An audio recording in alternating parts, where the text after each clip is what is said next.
الشمس نام، پہلے ہی لفظ الشمس کو اس کا نام قرار دیا گیا ہے۔ زمانہ نزول، مضمون اور انداز بیان سے معلوم ہوتا ہے کہ یہ سورہ بھی مکہ معظمہ کے ابتدائی دور میں نازل ہوئی ہے، مگر اس کا نزول اس زمانے میں ہوا ہے جب مکہ میں رسول اللہ صلی اللہ علیہ وسلم کی مخالفت خوب زور پکڑ چکی تھی۔ موضوع اور مضمون، اس کا موضوع نیکی اور بدی کا فرق سمجھانا اور ان لوگوں کو برے انجام سے ڈرانا ہے جو اس فرق کو سمجھنے سے انکار اور بدی کی راہ چلنے پر اصرار کرتے ہیں۔ مضمون کے لحاظ سے یہ سورت دو حصوں پر مشتمل ہے۔ پہلا حصہ سورت کے آغاز سے شروع ہو کر آیت 10 پر ختم ہوتا ہے اور دوسرا حصہ آیت 11 سے آخر تک چلتا ہے۔ پہلے حصے میں 3 باتیں سمجھائی گئی ہیں۔ ایک یہ کہ جس طرح سورج اور چاند، دن اور رات، زمین اور آسمان ایک دوسرے سے مختلف اور اپنے آثار و نتائج میں متضاد ہیں، اسی طرح نیکی اور بدی بھی ایک دوسرے سے مختلف اور اپنے آثار و نتائج میں متضاد ہیں۔ یہ دونوں نہ اپنی شکل میں یکساں ہیں اور نہ ان کے نتائج یکساں ہو سکتے ہیں۔ دوسرے یہ کہ اللہ تعالیٰ نے نفس انسانی کو جسم، حواس اور ذہن کی قوتیں دے کر دنیا میں بالکل بے خبر نہیں چھوڑ دیا ہے، بلکہ ایک فطری الہام کے ذریعے سے اس کے لاشعور میں نیکی اور بدی کا فرق، بھلے اور برے کا امتیاز اور خیر کے خیر اور شر کے شر ہونے کا احساس اتار دیا ہے۔ تیسرے یہ کہ انسان کے مستقبل کا انحصار اس پر ہے کہ اس کے اندر تمیز، ارادے اور فیصلے کی جو قوتیں اللہ نے رکھ دی ہیں ان کو استعمال کر کے وہ اپنے نفس کے اچھے اور برے رجحانات میں سے کس کو ابھارتا اور کس کو دباتا ہے۔ اگر وہ اچھے رجحانات کو ابھارے اور برے رجحانات سے اپنے نفس کو پاک کرے تو فلاح پائے گا، اور اس کے برعکس اگر وہ نفس کی اچھائی کو دبائے اور برائی کو ابھارے تو نامراد ہوگا۔ دوسرے حصے میں قوم سمود کی تاریخی نظیر کو پیش کرتے ہوئے رسالت کی اہمیت سمجھائی گئی ہے۔ رسول دنیا میں اس لیے بھیجا جاتا ہے کہ بھلائی اور برائی کا جو الہامی علم اللہ نے انسان کی فطرت میں رکھ دیا ہے وہ بجائے خود انسان کی ہدایت کے لیے کافی نہیں ہے، بلکہ اس کو پوری طرح نہ سمجھنے کی وجہ سے ہی انسان خیر و شر کے غلط فلسفے اور معیار تجویز کر کر کے گمراہ ہوتا رہا ہے۔ اس بنا پر اللہ تعالیٰ نے اس فطری الہام کی مدد کے لیے انبیاء علیہم السلام پر واضح اور صاف صاف وحی نازل فرمائی تاکہ وہ لوگوں کو کھول کر بتائیں کہ نیکی کیا ہے اور بدی کیا۔ ایسے ہی ایک نبی حضرت صالح علیہ السلام قوم سمود کی طرف بھیجے گئے تھے، مگر وہ اپنے نفس کی برائی میں غرق ہو کر اتنی سرکش ہو گئی تھی کہ اس نے ان کو جھٹلا دیا، اور اس کا منہ مانگا معجزہ جب انہوں نے ایک اونٹنی کی شکل میں پیش کیا تو ان کی تنبیہ کے باوجود اس قوم کے ایک شریر ترین آدمی نے ساری قوم کی خواہش اور طلب کے مطابق اسے بھی قتل کر دیا۔ اس کا نتیجہ آخر کار یہ ہوا کہ پوری قوم تباہ کر کے رکھ دی گئی۔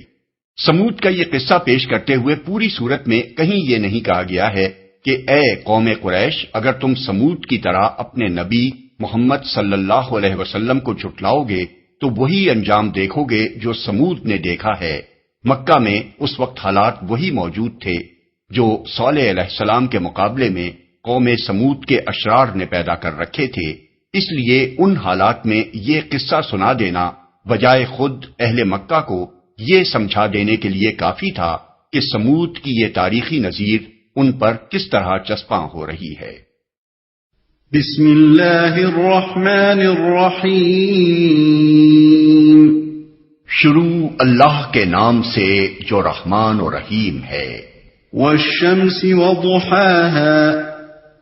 والقمر اذا تلاها والنهار اذا جلاها والليل اذا يغشاها والسماء وما بناها، سورج اور اس دھوپ کی قسم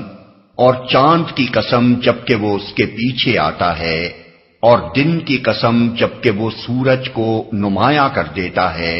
اور رات کی قسم جبکہ وہ سورج کو ڈھانک لیتی ہے، اور آسمان کی اور اس ذات کی قسم جس نے اسے قائم کیا۔ دھوپ کی قسم،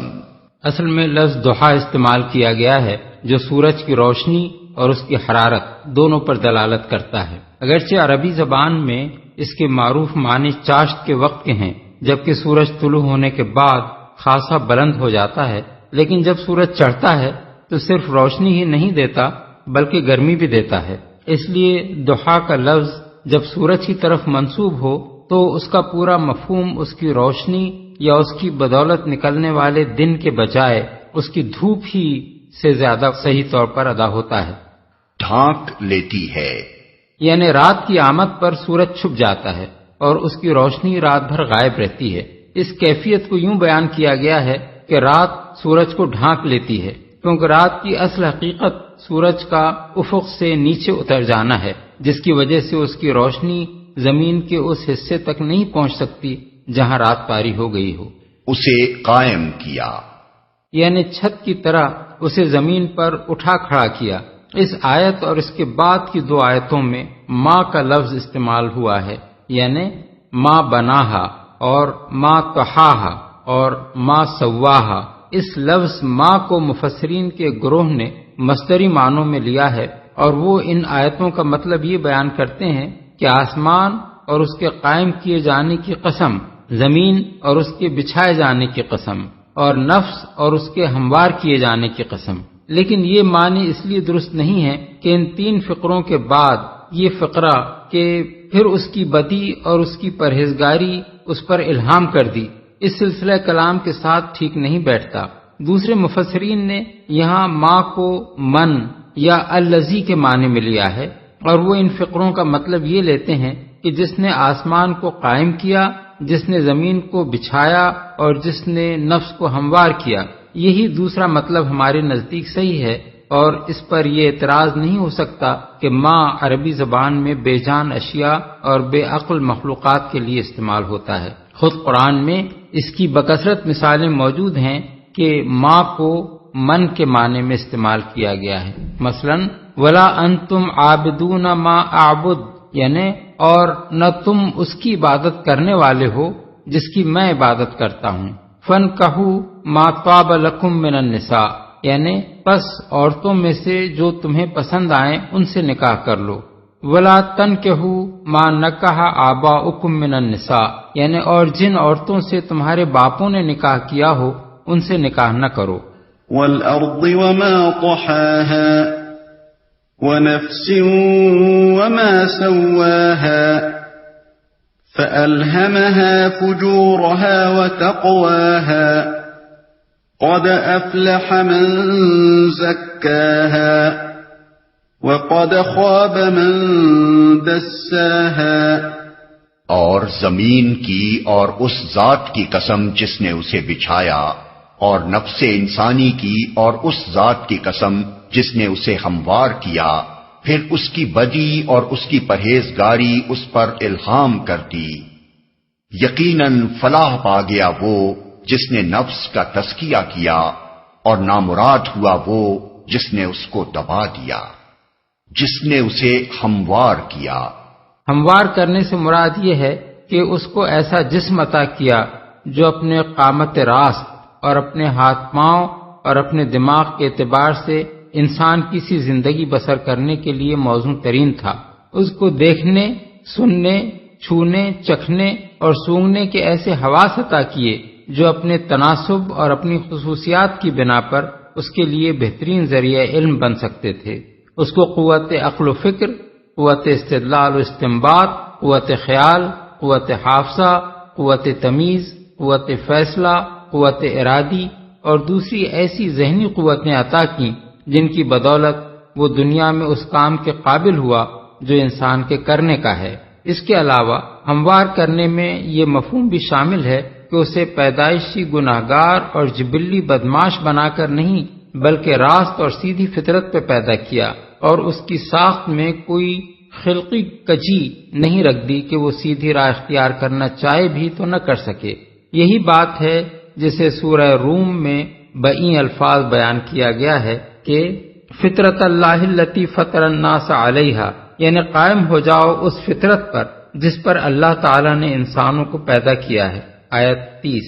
اور اسی بات کو نبی صلی اللہ علیہ وسلم نے ایک حدیث میں یوں بیان فرمایا ہے کہ کوئی بچہ ایسا نہیں ہے جو فطرت کے سوا کسی اور چیز پر پیدا ہوتا ہو، پھر اس کے ماں باپ اسے یہودی یا نصرانی یا مجوسی بنا دیتے ہیں۔ یہ ایسا ہی ہے جیسے جانور کے پیٹ سے پورا کا پورا صحیح و سالم بچہ پیدا ہوتا ہے، کیا تم ان میں کسی کا کان کٹا ہوا پاتے ہو؟ بحوالہ بخاری و مسلم۔ یعنی یہ مشرکین ہیں جو بعد میں اپنے اوہام جاہلیت کی بنا پر جانوروں کے کان کاٹتے ہیں، ورنہ خدا کسی جانور کو ماں کے پیٹ سے کٹے ہوئے کان لے کر پیدا نہیں کرتا۔ ایک اور حدیث میں حضور کا ارشاد ہے، میرا رب فرماتا ہے کہ میں نے اپنے تمام بندوں کو حنیف یعنی صحیح الفطرت پیدا کیا تھا، پھر شیاطین نے آ کر ان کو ان کے دین یعنی ان کے فطری دین سے گمراہ کر دیا اور ان پر وہ چیزیں حرام کر دیں جو میں نے ان کے لیے حلال کی تھیں، اور ان کو حکم دیا کہ میرے ساتھ ان کو شریک کریں جن کے شریک ہونے پر میں نے کوئی دلیل نازل نہیں کی۔ بحوالہ مسند احمد۔ مسلم نے بھی اس سے ملتے جلتے الفاظ میں حضور کا یہ ارشاد نقل کیا ہے، الہام کر دی۔ الہام کا لفظ لہم سے ہے جس کے معنی نگلنے کے ہیں۔ لہم الشیء والتہمہ کے معنی ہے فلاں شخص نے اس چیز کو نگل لیا، اور الہمتہ الشیء کے معنی ہے میں نے فلاں چیز اس کو نگلوا دی یا اس کے حلق میں اتار دی۔ اسی بنیادی مفہوم کے لحاظ سے الہام کا لفظ اصطلاحاً اللہ تعالی کی طرف سے کسی تصور یا کسی خیال کو غیر شعوری طور پر بندے کے دل و دماغ میں اتار دینے کے لیے استعمال ہوتا ہے۔ نفس انسانی پر اس کی بدی اور اس کی نیکیوں پر پرہیزگاری الہام کر دینے کے دو مطلب ہیں۔ ایک یہ کہ اس کے اندر خالق نے نیکی اور بدی دونوں کے رجحانات و میلانات رکھ دیے ہیں، اور یہ وہ چیز ہے جس کو ہر شخص اپنے اندر محسوس کرتا ہے۔ دوسرا مطلب یہ ہے کہ ہر انسان کے لاشعور میں اللہ تعالیٰ نے یہ تصورات ودیت کر دیے ہیں کہ اخلاق میں کوئی چیز بھلائی ہے اور کوئی چیز برائی، اچھے اخلاق و اعمال اور برے اخلاق و اعمال یکساں نہیں ہیں۔ فجور یعنی بد کرداری ایک قبیح چیز ہے، اور تقوی یعنی برائیوں سے اجتناب ایک اچھی چیز۔ یہ تصورات انسان کے لیے اجنبی نہیں ہیں، بلکہ اس کی فطرت ان سے آشنا ہے، اور خالق نے برے اور بھلے کی تمیز پیدائشی طور پر اس کو عطا کر دی ہے۔ یہی بات سورہ بلد میں فرمائی گئی ہے کہ وَهَدَيْنَاهُ النَّجْدَيْنِ، یعنی اور ہم نے اس کو خیر و شر کے دونوں نمایاں راستے دکھا دیے۔ آیت 10۔ اسی کو سورہ دہر میں یوں بیان کیا گیا ہے، اِنَّا هَدَيْنَاهُ السَّبِيلَ إِمَّا شَاكِرًا وَإِمَّا كَفُورًا، ہم نے اس کو راستہ دکھا دیا، خواہ شاکر بن کر رہے یا کافر۔ آیت 3۔ اور اسی بات کو سورہ قیامہ میں اس طرح بیان کیا گیا ہے کہ انسان کے اندر ایک نفس لوامہ یعنی ضمیر موجود ہے جو برائی کرنے پر اسے ملامت کرتا ہے۔ آیت 2۔ اور ہر انسان خواہ کتنی ہی معذرتیں پیش کرے مگر وہ اپنے آپ کو خوب جانتا ہے کہ وہ کیا ہے۔ آیات 14 اور 15۔ اس جگہ یہ بات بھی اچھی طرح سمجھ لینی چاہیے کہ فطری الہام اللہ تعالیٰ نے ہر مخلوق پر اس کی حیثیت اور نوعیت کے لحاظ سے کیا ہے، جیسے کہ سورہ طٰہٰ میں ارشاد ہوا ہے کہ الذی اعطی کل شیء خلقہ ثم ہدی، یعنی جس نے ہر چیز کو اس کی ساخت عطا کی پھر راہ دکھائی۔ آیت 50۔ مثلا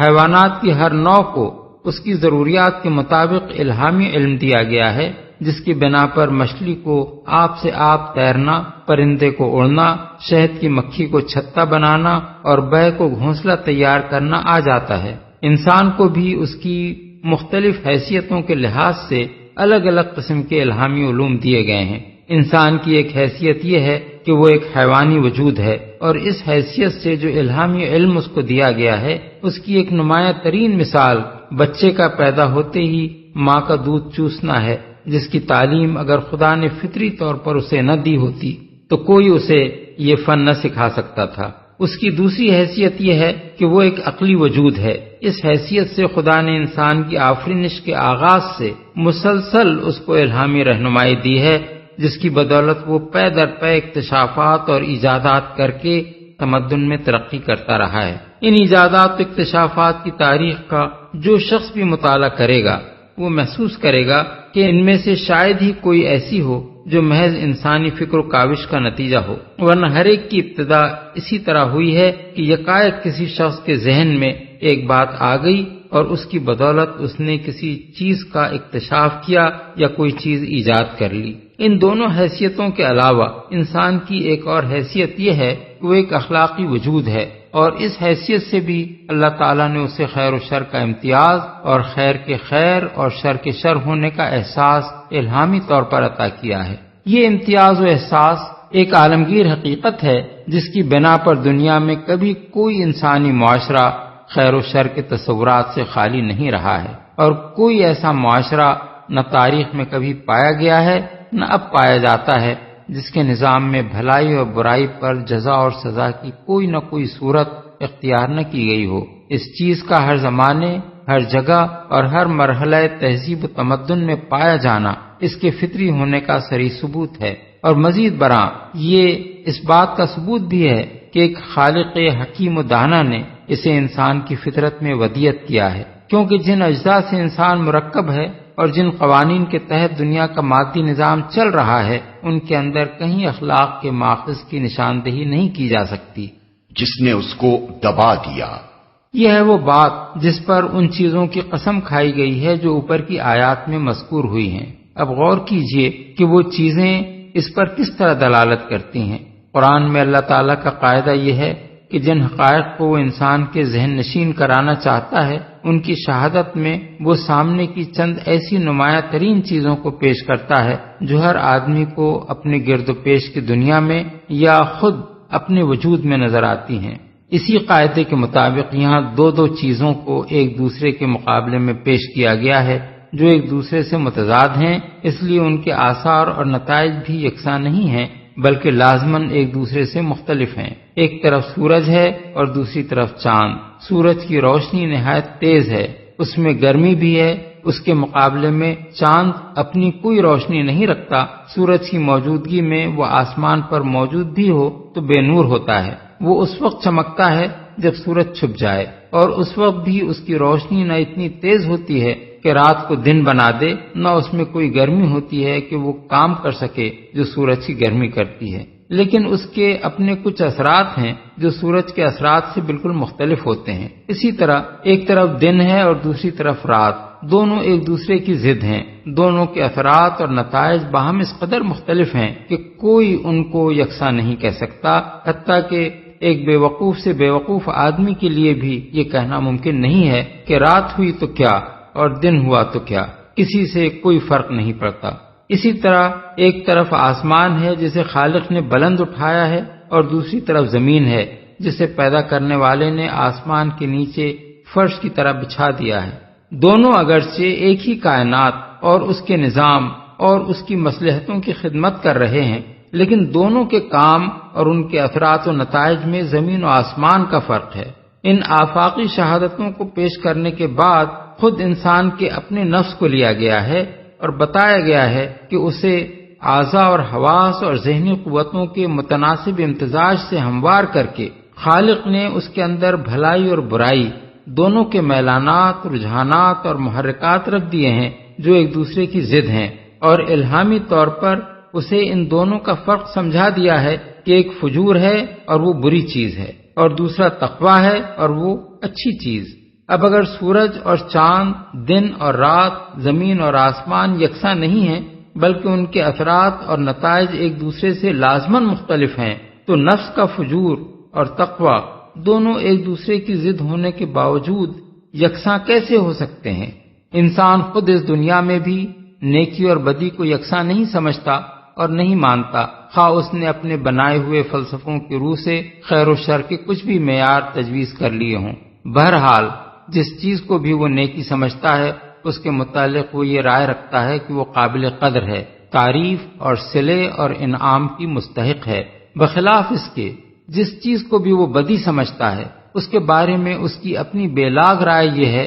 کہ وہ مذمت اور سزا کی مستحق ہے، لیکن اصل فیصلہ انسان کے ہاتھ میں نہیں ہے بلکہ اس خالق کے ہاتھ میں ہے جس نے انسان کا فجور اور تقویٰ اس پر الہام کیا ہے۔ فجور وہی ہے جو خالق کے نزدیک فجور ہے، اور تقویٰ وہی ہے جو اس کے نزدیک تقویٰ ہے۔ خالق کے ہاں ان دونوں کے دو الگ نتائج ہیں۔ ایک کا نتیجہ یہ ہے کہ جو اپنے نفس کا تزکیہ کرے وہ فلاح پائے، اور دوسرے کا نتیجہ یہ ہے کہ جو اپنے نفس کو دبا دے وہ نامراد ہو۔ تزکیے کے معنی ہیں پاک کرنا، ابھارنا اور نشو و نما دینا۔ سیاق و سباق سے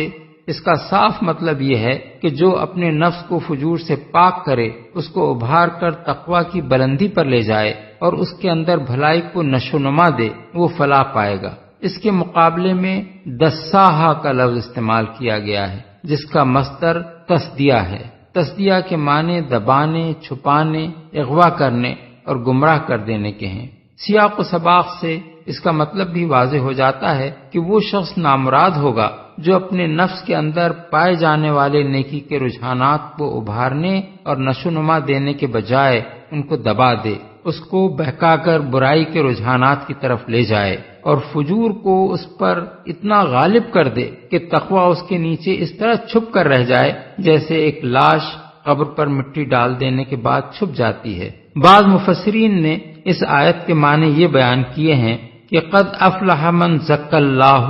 نفسہ وقد خاب من دس اللہ نفسہ، یعنی فلاح پا گیا وہ جس کے نفس کو اللہ نے پاک کر دیا اور نامراد ہوا وہ جس کے نفس کو اللہ نے دبا دیا۔ لیکن یہ تفسیر اول تو زبان کے لحاظ سے قرآن کے طرز بیان کے خلاف ہے، کیونکہ اگر اللہ تعالیٰ کو یہی بات کہنی مقصود ہوتی تو وہ یوں فرماتا کہ قد افلحت من زکاہ اللہ وقد خابت من دساہ اللہ، یعنی فلاح پا گیا وہ نفس جس کو اللہ نے پاک کر دیا اور نامراد ہو گیا وہ نفس جس کو اللہ نے دبا دیا۔ دوسرے، یہ تفسیر اسی موضوع پر قرآن کے دوسرے بیانات سے ٹکراتی ہے۔ سورہ اعلیٰ میں اللہ تعالیٰ کا ارشاد ہے قد افلح من تزکا، یعنی فلاح پا گیا وہ جس نے پاکیزگی اختیار کی، آیت 14۔ سورہ عبسہ میں اللہ تعالیٰ نے رسول اللہ صلی اللہ علیہ وسلم کو خطاب کر کے فرمایا وما علیک الا یزکا،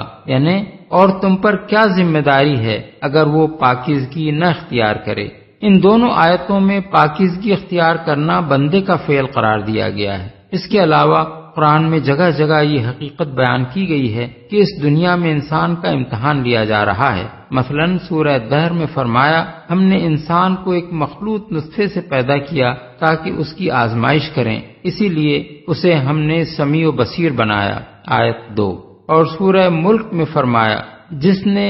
موت اور زندگی کو ایجاد کیا تاکہ تمہیں آزمائے کون تم میں بہتر عمل کرنے والا ہے، آیت 2۔ اب یہ ظاہر ہے کہ امتحان سرے سے ہی بے معنی ہو جاتا ہے اگر امتحان لینے والا پہلے ہی ایک امیدوار کو ابھار دے اور دوسرے کو دبا دے۔ اس لیے صحیح تفسیر وہی ہے جو قتادہ، اکرمہ، مجاہد اور سعید بن جبیر نے بیان کی ہے کہ زکاہا اور دساہا کا فاعل بندہ ہے نہ کہ خدا۔ رہی وہ حدیث جو ابن ابی حاتم نے عن جویبر بن سعید عن الضحاک عن ابن عباس کی سند سے نقل کی ہے کہ خود رسول اللہ صلی اللہ علیہ وسلم نے اس آیت کا مطلب یہ بیان فرمایا کہ افلحت نفس زکاہ اللہ عز وجل، یعنی فلاح پا گیا وہ نفس جس کو اللہ عز وجل نے پاک کر دیا۔ تو یہ ارشاد در حقیقت حضور سے ثابت نہیں ہے، کیونکہ اس کی سند میں جویبر متروک الحدیث ہے اور ابن عباس سے ضحاک کی ملاقات نہیں ہوئی ہے۔ البتہ وہ حدیث صحیح ہے جو امام احمد، مسلم، نسائی اور ابن ابی شیبہ نے حضرت زید بن ارقم سے روایت کی ہے کہ حضور یہ دعا مانگا کرتے تھے کہ اللہم آت نفسی تقواہا وزکھا انت خیر من زکاہا انت ولیہا و مولاہا، یعنی خدایا میرے نفس کو اس کا تقوی عطا کر اور اس کو پاکیزہ کر، تو ہی وہ بہتر ہستی ہے جو اس کو پاکیزہ کرے، تو ہی اس کا سرپرست اور مولا ہے۔ اسی سے ملتے جلتے الفاظ میں حضور کی یہ دعا حضرت عبداللہ بن عباس سے طبرانی، ابن مردویہ اور ابن المنذر نے اور حضرت عائشہ سے امام احمد نے نقل کی ہے۔ اس کا مطلب در حقیقت یہ ہے کہ بندہ تو صرف تقوی اور تزکیے کی خواہش اور طلب ہی کر سکتا ہے، رہا اس کا نصیب ہو جانا تو بہرحال اللہ ہی کی توفیق پر منحصر ہے، اور یہی حال تجزیہ کا بھی ہے۔ اللہ زبردستی کسی کے نفس کو نہیں دباتا، مگر جب بندہ اس پر تل جائے تو اللہ تعالیٰ اسے تقوی اور تزکیہ کی توفیق سے محروم کر دیتا ہے اور اسے چھوڑ دیتا ہے کہ اپنے نفس کو جس گندگی کے ڈھیر میں دبانا چاہے دبا دے۔ كذبت ثمود بطغواها إذ انبعث أشقاها فقال لهم رسول الله ناقة الله وسقياها۔ سمود نے اپنی سرکشی کی بنا پر جھٹلایا۔ جب اس قوم کا سب سے زیادہ شقی آدمی بپھر کر اٹھا تو اللہ کے رسول نے ان لوگوں سے کہا کہ خبردار اللہ کی اونٹنی کو ہاتھ نہ لگانا اور اس کے پانی پینے میں مانے نہ ہونا۔ سمود نے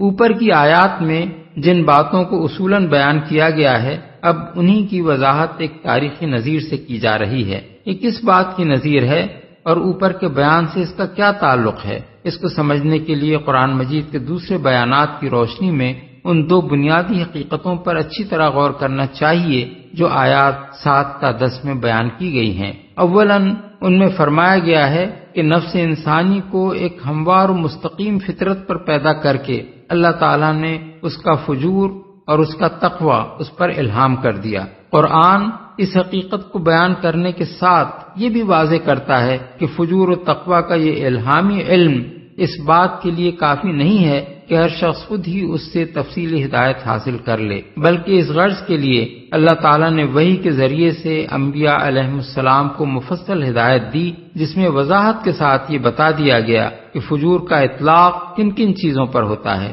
جن سے بچنا چاہیے، اور تقوی کس چیز کا نام ہے اور وہ کیسے حاصل ہوتا ہے۔ اگر انسان وحی کے ذریعے سے آنے والی اس واضح ہدایت کو قبول نہ کرے تو وہ نہ فجور سے بچ سکتا ہے نہ تقوی کا راستہ پا سکتا ہے۔ ثانیاً ان آیات میں فرمایا گیا ہے کہ جزا اور سزا وہ لازمی نتائج ہیں جو فجور اور تقوی میں سے کسی ایک کے اختیار کرنے پر مترتب ہوتے ہیں۔ نفس کو فجور سے پاک کرنے اور تقوی سے ترقی دینے کا نتیجہ فلاح ہے، اور اس کے اچھے رجحانات کو دبا کر فجور میں غرق کر دینے کا نتیجہ نامرادی اور ہلاکت و بربادی۔ اسی بات کو سمجھانے کے لیے ایک تاریخی نظیر پیش کی جا رہی ہے، اور اس کے لیے سمود کی قوم کو بطور نمونہ لیا گیا ہے، کیونکہ پچھلی تباہ شدہ قوموں میں سے جس قوم کا علاقہ اہل مکہ سے قریب ترین تھا وہ یہی تھی۔ شمالی حجاز میں اس کے تاریخی آثار موجود تھے جن سے اہل مکہ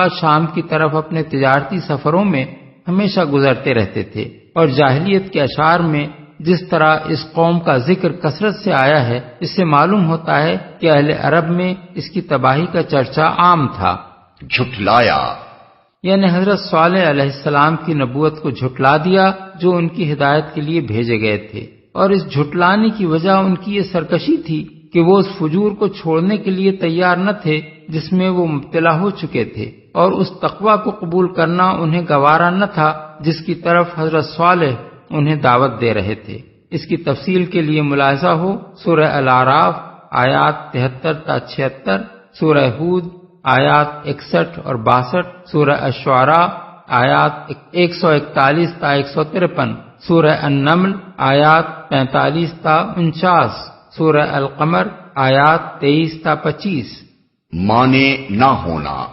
قرآن مجید میں دوسرے مقامات پر اس کی تفصیل یہ بتائی گئی ہے کہ سمود کے لوگوں نے حضرت صالح کو چیلنج دیا تھا کہ اگر تم سچے ہو تو کوئی نشانی یعنی معجزہ پیش کرو۔ اس پر حضرت صالح نے ایک اونٹنی کو معجزے کے طور پر ان کے سامنے حاضر کر دیا اور ان سے کہا کہ یہ اللہ کی اونٹنی ہے، یہ زمین میں جہاں چاہے گی چرتی پھرے گی، ایک دن سارا پانی اس کے لیے مخصوص ہوگا اور دوسرا دن تم سب کے لیے اور تمہارے جانوروں کے لیے رہے گا۔ اگر تم نے اس کو ہاتھ لگایا تو یاد رکھو کہ تم پر سخت عذاب نازل ہو جائے گا۔ اس پر وہ کچھ مدت تک ڈرتے رہے، پھر انہوں نے اپنے اس سب سے زیادہ شریر اور سرکش سردار کو پکارا کہ اس اونٹنی کا قصہ تمام کر دے، اور وہ اس کام کا ذمہ لے کر اٹھ کھڑا ہوا۔ سورہ الاعراف آیت 73، سورہ الشعراء آیات 154 تا 156، سورہ القمر آیت 29۔ فكذبوه فعقروها فدمدم عليهم ربهم بذنبهم فسواها ولا يخاف عقباها مگر انہوں نے اس کی بات کو جھوٹا قرار دیا اور اونٹنی کو مار ڈالا۔ آخر کار ان کے گناہ کی پاداش میں ان کے رب نے ان پر ایسی آفت توڑی کہ ایک ساتھ سب کو پیوند خاک کر دیا، اور اسے اپنے اس فعل کے کسی برے نتیجے کا کوئی خوف نہیں ہے۔ اونٹنی کو مار ڈالا۔ سورہ آراف میں ہے کہ اونٹنی کو مارنے کے بعد سمود کے لوگوں نے حضرت صالح سے کہا اب لے آؤ وہ عذاب جس سے تم ہمیں ڈراتے تھے، آیت 77۔ اور سورہ ہود میں ہے کہ حضرت صالح نے ان سے کہا 3 دن اپنے گھروں میں اور مزے کر لو، اس کے بعد عذاب آ جائے گا، اور یہ ایسی تنبیہ ہے جو جھوٹی ثابت نہ ہوگی، آیت 65۔ کوئی خوف نہیں ہے، یعنی اللہ دنیا کے بادشاہوں اور یہاں کی حکومتوں کے فرمانرواؤں کی طرح نہیں ہے کہ وہ کسی قوم کے خلاف کوئی قدم اٹھانے کے وقت یہ سوچنے پر مجبور ہوتے ہیں کہ اس اقدام کے نتائج کیا ہوں گے۔ اس کا اقتدار سب سے بالاتر ہے، اسے اس امر کا کوئی اندیشہ نہیں تھا کہ سمود کی حامی کوئی ایسی طاقت ہے جو اس سے بدلہ لینے کے لیے